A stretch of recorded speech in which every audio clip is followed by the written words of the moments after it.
سبق نمبر 6 آسمانی کتابوں سے متعلق عقیدہ۔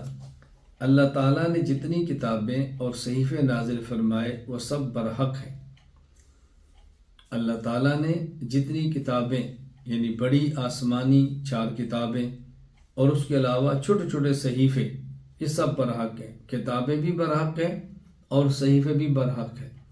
بڑی کتاب کو کتاب کہتے ہیں اور چھوٹی کتاب کو صحیفے کہتے ہیں، جو چند ایک صفحات پر مشتمل ہے۔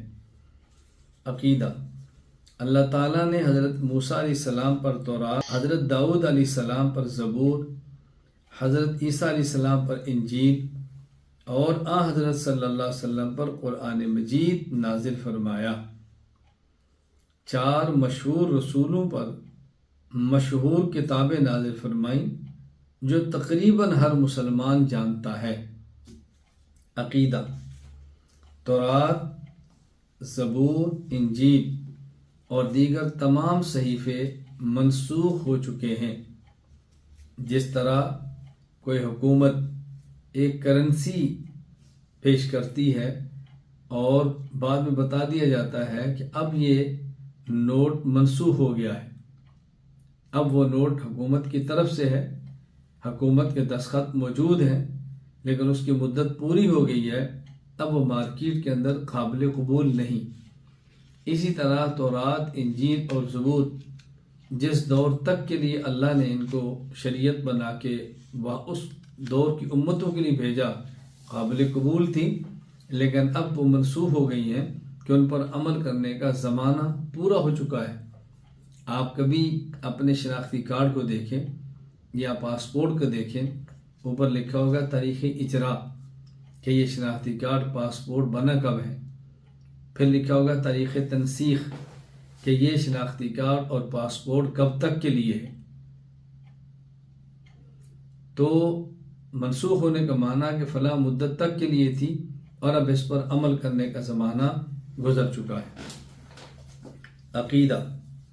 قرآن کریم کے علاوہ باقی آسمانی کتابوں میں لوگوں نے تعریف اور تبدیلی کر دی ہے، چونکہ وہ خاص وقت تک کے لیے تھی، اس لیے اس وقت تک ان پر عمل ہوتا رہا۔ جب ان پر عمل کرنے کی مدت پوری ہو گئی تو تحریف بھی شروع ہو گئی، تبدیلی بھی شروع ہو گئی۔ لوگوں نے اپنے طرف سے اس میں اضافے بھی کیے اور کمی بھی کیے اپنے مفادات کے لیے، یہود اور نصارہ نے۔ اب لوگوں کو اشکال ہوتا ہے کہ اللہ کا کلام تھا، کیسے بدل دیا گیا؟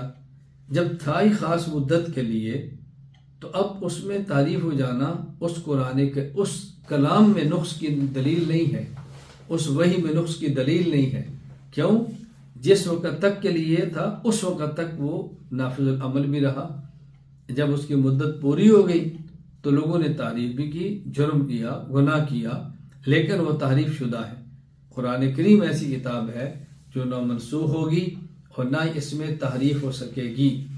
بہت لوگوں نے کوشش کی ہے، شاید آئندہ بھی کچھ کوشش کرتے رہیں گے، لیکن ان کی تعریف کامیاب نہیں ہوگی۔ عقیدہ۔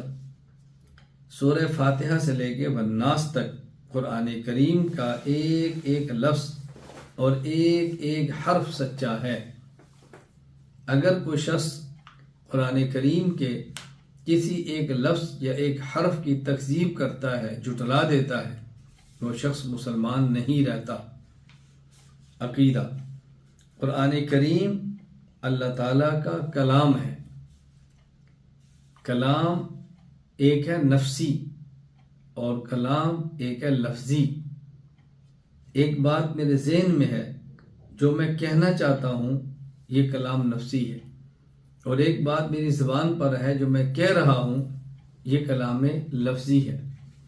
اصل کلام وہی ہوتا ہے جو دل میں ہے اور کلام نفسی ہے، اور یہ جو زبان سے گفتگو کی جاتی ہے کلام لفظی، یہ اس کلام نفسی پہ دلیل ہوتا ہے کہ ہمارے دل میں بات کیا ہے۔